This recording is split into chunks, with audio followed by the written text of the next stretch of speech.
आने से पहले आप कहीं जॉब करते थे? मैं तो वक्फे ज़िंदगी था, दफ्तर में ही काम करता था जमात के।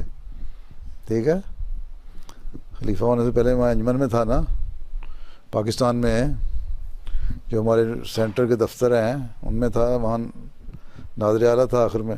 उससे पहले मैं नाज़र तालीम भी रहा हूँ, जो तालीम के साथ जितने स्कूल वगैरह हैं या मसाइल हैं उनके हल। उससे पहले मैं तहरीक जदीद में वकालत माल में था। ठीक है, उससे पहले मैं घाना में होता था, स्कूल में भी रहा हूँ और प्रोजेक्ट भी चलाता रहा हूँ। हैं तो